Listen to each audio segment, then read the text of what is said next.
Glenn Flesk. Glenn Flesk. Good morning. Morning. How are you? It's Monday. It's a cold Monday.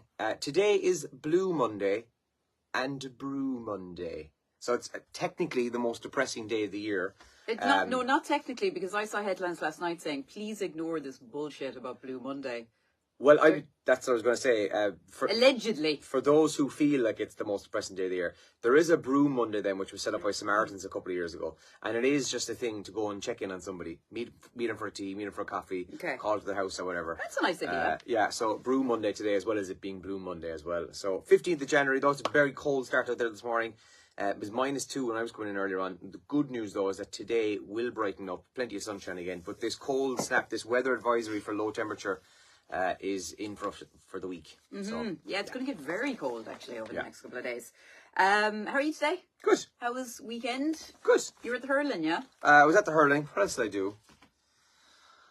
Can't remember Saturday, if I'm being honest with you. Wasn't that exciting, so no? No, or too exciting, which? Honest to God, I have no memory of it. Oh, okay. Brilliant. That was good. Gladiators. Watch Gladiators. Oh, how's that? Good. Really good. Yeah, cool. Yeah. Okay, I didn't see that. Hard luck to Listowel. One of the big stories, obviously, coming out of the weekend, the disappointment in Listowel, but well done to everybody involved. On getting to the All-Ireland final, there were some brilliant scenes as the team left Listowel on Saturday being waved off, but unfortunately didn't go Listowel's way. Tune into Donal and the team on Terrastock this evening for lots more analysis, I'm sure, of the game. Now, some of the big stories in the papers today. The Irish Daily Mail front page, fears new housing developments will be targeted, is the headline in the Mail today. Urgently needed new housing projects now believed to be under threat because of anti-immigrant protesters, according to politicians. Minister Jack Chambers in the news yesterday, and he's on the front pages of the papers today, including the Daily Mail. He says, I'm proud to say that I'm gay. And Dara Cleary as well, back in the news today. Haven't heard of Dara in a while. He's insisting that he has no regrets about resigning over the Golfgate scandal a couple of years ago. So he says, I took the decision the day after the news broke. Dara Cleary said, yeah, okay, I resigned my position. Unlike then EU Commissioner Phil Hogan, who had to be pushed after that event. So that's on the front page of the Daily Mail as well. And then how to wean your children off ultra-processed foods is another headline in the Mail this morning. The Examiner this morning says 1,000 small firms may go to the wall. The impact of series of costs of increase, as well as the looming deadline to pay off warehouse tax debt, could lead to 1,000 businesses going bust, basically. Rising costs of doing business in 2024 blamed for the dire prediction, which is obviously quite sad.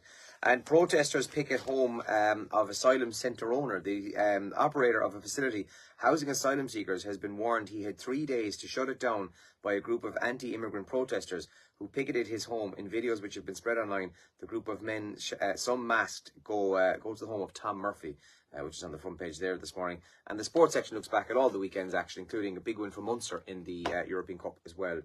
Young guns for Munster send hope for getting out of the group after a great win over Toulon. That's in the Examiner today. The Daily Star front page, unfortunately, leading with the story about more tragedy on the country's roads. Just 2 weeks into 2024, 10 people have already lost their lives on Irish roads in the past 2 weeks. 2 more men dead in Kildare.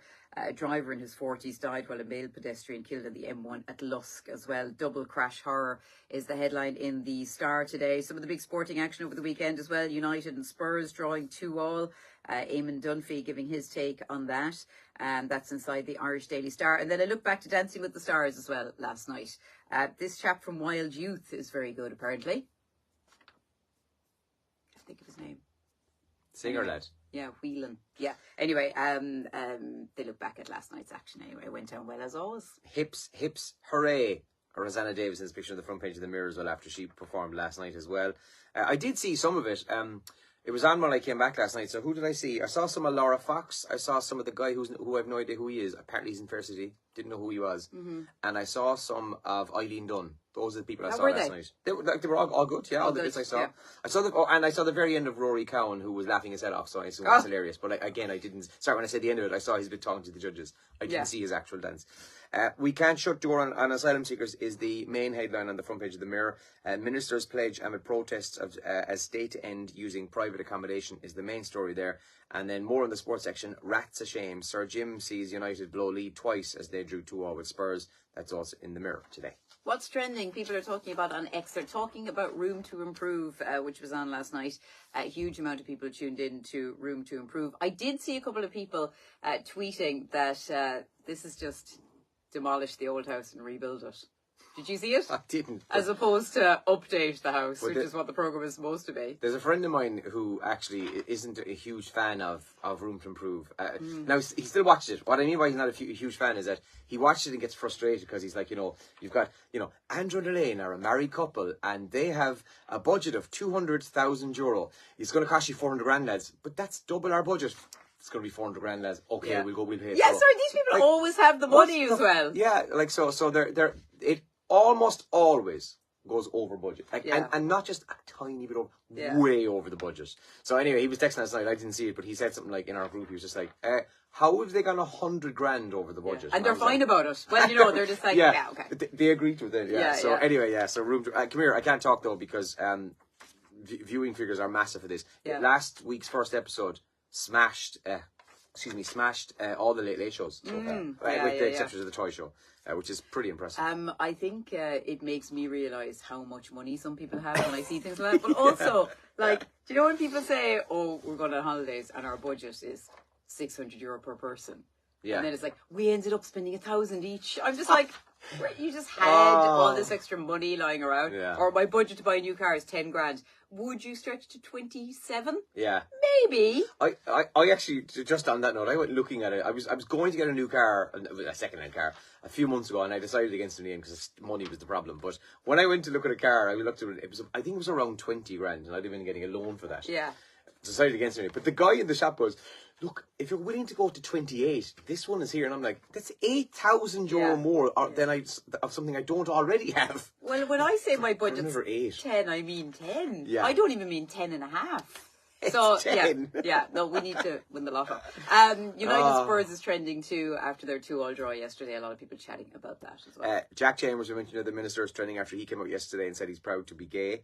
And Seamus Coleman is trending. Seamus Coleman became the record appearance holder for Everton's Premier League appearances for 355 yesterday. So he's also trending this morning. And as a lot of people are pointing out, he cost them €60,000. Really? Yeah, they paid Sligo Rovers in 2009 60 grand for Seamus Oh my Coleman, God. So, wow. Yeah, it's a pretty good business there in fairness.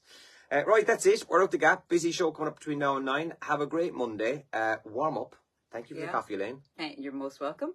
Have a good day and take care of the roads. And do let us know if there's anything dodgy on the roads in your area. We'll give it a mention on the programme today. All right, have a good one.